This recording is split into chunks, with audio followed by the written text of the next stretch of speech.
Buenos días, buenas tardes y buenas noches, bienvenidos a Filosofía para segundo de bachiller. Por petición popular, hoy vamos a ver todo el proyecto filosófico de Kant, que lo he dividido en varios capítulos y en la caja de descripción puedes seleccionar el capítulo que más te interese aprender, pero yo te recomiendo que me acompañes desde el principio. Ya verás cómo es más fácil de lo que piensas y sin más dilación, comenzamos.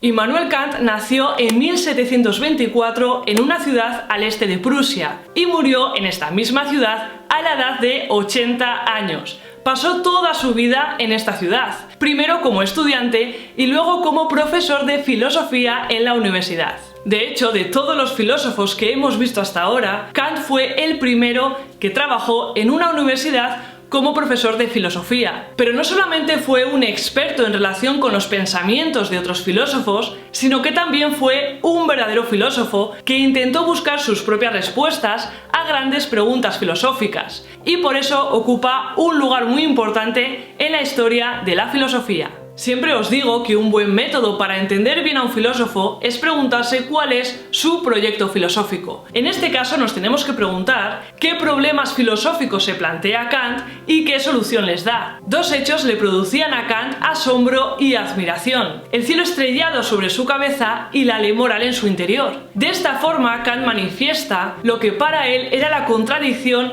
más asombrosa que la realidad nos presenta: la coexistencia entre un mundo determinista, es decir, un mundo determinado por un conjunto de leyes naturales que hacen que sea imposible cambiar los eventos que suceden en el mundo, como el cielo estrellado que menciona Kant, y la libertad moral del ser humano con la que cambiamos o guiamos nuestra voluntad.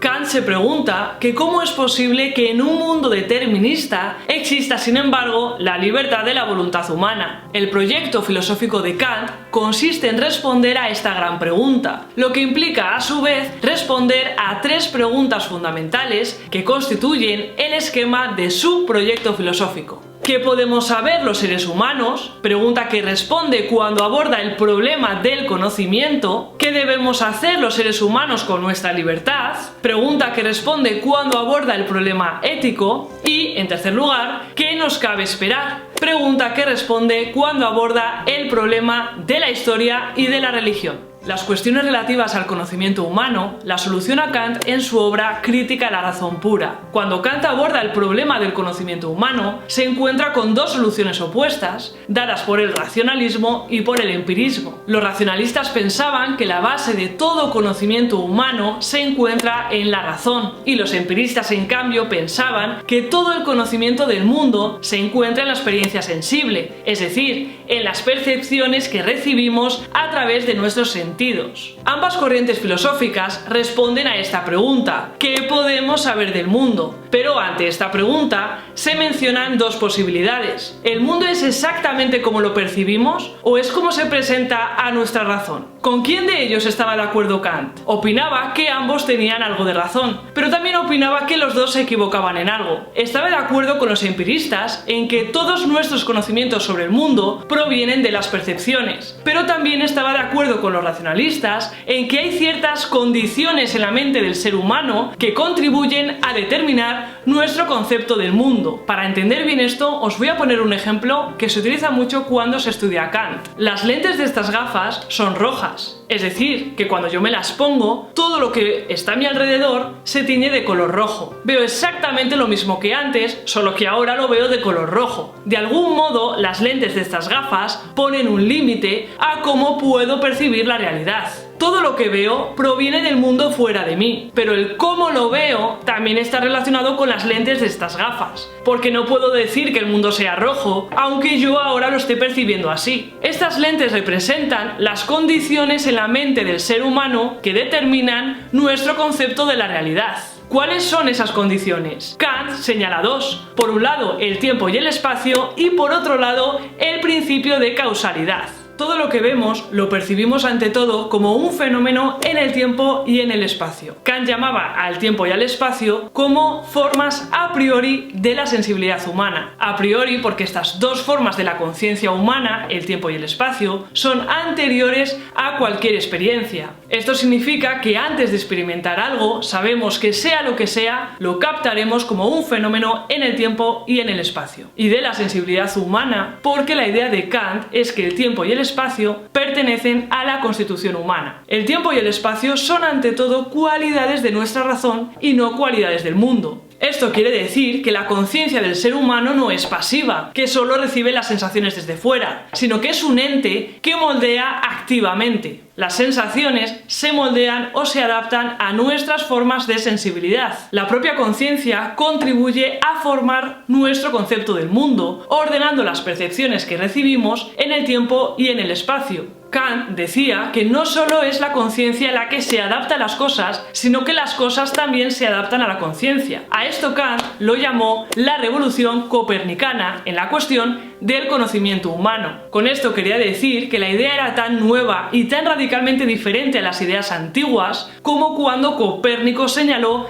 que era la Tierra la que giraba alrededor del Sol y no al revés. Otra forma a priori de nuestra sensibilidad que determina nuestro concepto del mundo es el principio de causalidad. Al contrario que para otros filósofos como Hume, para Kant la ley de causa-efecto forma parte de la razón humana. La ley causal rige siempre y de manera absoluta, simplemente porque la razón del hombre capta todo lo que sucede como una relación causa-efecto. Por ejemplo, si yo mientras estoy grabando este vídeo me quedo sin voz, lo primero que voy a querer saber es por qué me he quedado sin voz. Voy a querer saber cuál es la causa de que me haya quedado sin voz. Porque soy un ser humano y forma parte de mi ser buscar inevitablemente la causa a cualquier suceso. Según Kant, la afirmación todo efecto ha de tener una causa que lo produce es una afirmación universal y necesaria. Siempre habrá una causa de cualquier efecto, sea este el que sea. Bien, pues en este punto vamos a hacer un pequeño resumen. Según Kant, hay dos cosas que contribuyen a cómo las personas perciben el mundo. Por un lado, lo que percibimos a través de nuestra experiencia, lo que se conoce como materia del conocimiento, que es siempre a posteriori, es decir, es conocido después de la experiencia.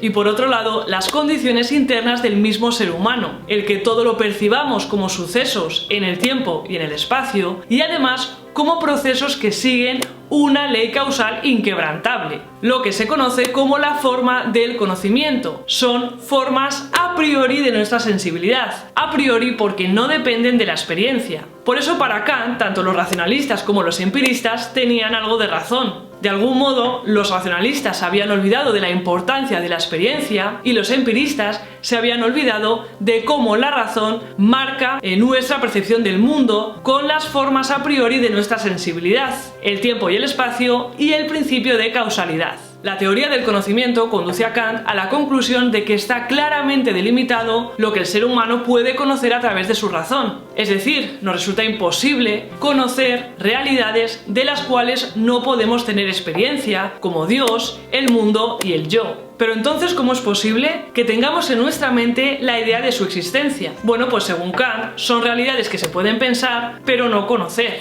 Pensar porque es inherente a la naturaleza del ser humano o a su razón una necesidad fundamental de plantear cuestiones precisamente de este tipo. Y no conocer porque cuando nos preguntamos, por ejemplo, de dónde procede el mundo, la razón se encuentra en cierto modo vacía, porque no hemos percibido jamás toda esa inmensa realidad de la que nosotros formamos una pequeña parte. Y por eso para Kant no es posible la metafísica como ciencia, porque tiene por objeto realidades que se encuentran fuera del alcance del conocimiento humano, y por eso no es posible una ciencia sobre ellas. Las cuestiones relativas a cómo debe comportarse el ser humano las soluciona Kant en su obra Crítica de la razón práctica. El escepticismo de Hume sobre lo que nos pueden decir la razón y los sentidos obligó a Kant a reflexionar de nuevo sobre algunas cuestiones vitales del campo de la moral. Según Hume, no eran ni la razón ni los sentidos los que deciden la diferencia entre el bien y el mal, sino que eran los sentimientos, y esto no convencía a Kant. Kant pensaba, al igual que los racionalistas, que es inherente a la razón del ser humano el saber distinguir entre el bien y el mal. Todos los seres humanos sabemos lo que está bien y lo que está mal, y no solo porque lo hemos aprendido, sino porque forma parte de nuestra naturaleza. De esta forma, según Kant, todos los seres humanos tenemos una razón teórica y una razón práctica. La razón teórica nos dice lo que es la realidad y la razón práctica nos dice cómo debemos actuar en base a lo que debe ser. Así, todos los seres humanos tenemos una razón práctica, es decir,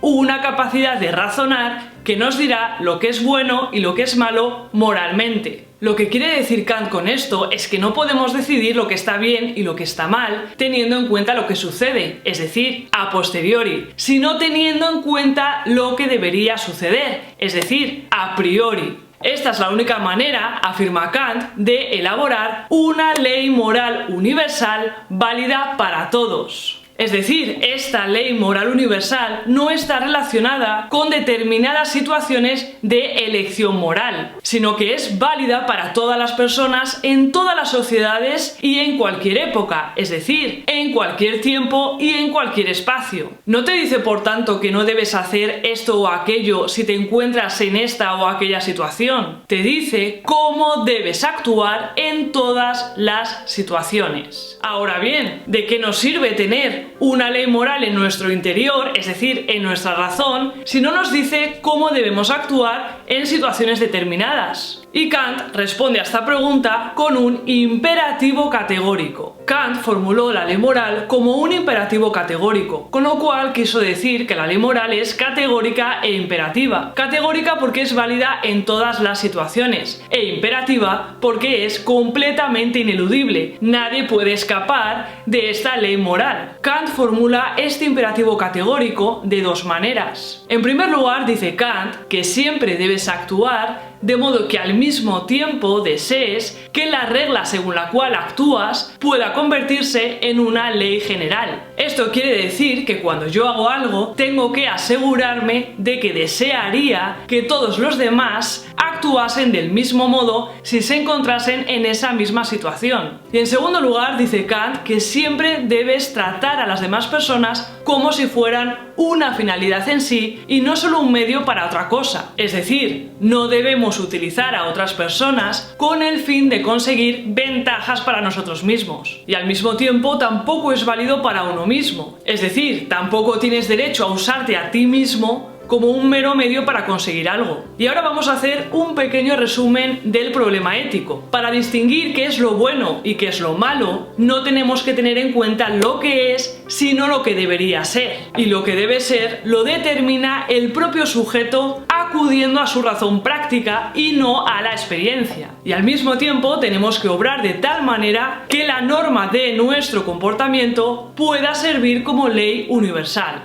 Y por último vamos a pasar al problema de la historia y de la religión, cuando Kant se pregunta ¿qué nos cabe esperar? Las cuestiones relativas al sentido de la historia y de la religión las soluciona Kant en obras como La paz perpetua o La religión dentro de los límites de la razón. ¿Qué nos cabe esperar de la historia? ¿Tiene la historia algún sentido? ¿Puede lograrse el bien moral en el futuro? ¿O es imposible dada nuestra naturaleza? Estas preguntas constituyen el punto de partida cuando Kant se enfrenta al problema de la historia. ¿Qué nos cabe esperar de la historia? Bueno, pues en resumen y muy resumido, Kant dice que el fin racional de la historia es el cumplimiento de la ley moral, que todo ser racional conoce y tiene escrita en su interior. Y por otro lado, ¿qué nos cabe esperar más allá de esta vida? Bueno, pues en resumen y muy resumido, insisto, Kant al abordar este interrogante llega a dos conclusiones. Primera conclusión, la existencia real de Dios no puede probarse, pero tampoco negarse. Y segunda conclusión, no resulta irracional suponer la existencia de Dios. Es decir, no sabemos si Dios existe, pero hemos de suponer que existe porque nuestra moralidad así nos lo exige. Y hasta aquí el vídeo de Kant, un filósofo que consiguió sacar a la filosofía del debate entre racionalistas y empiristas. Con Kant muere, por tanto, una época de la historia de la filosofía para dar paso a la época del romanticismo. En su tumba se puede leer una de sus más famosas citas: Dos cosas llenan mi ánimo de creciente admiración y respeto a medida que pienso y profundizo sobre ello: el cielo estrellado sobre mí y la ley moral dentro de mí. Muchísimas gracias por haber llegado hasta el final, espero de verdad que este vídeo os ayude en vuestro estudio, y si es así me haría mucha ilusión que me lo dejaras en comentarios, al igual que me puedes decir sobre qué otro filósofo te gustaría que fuera el próximo vídeo de la sección Filosofía para segundo de bachiller.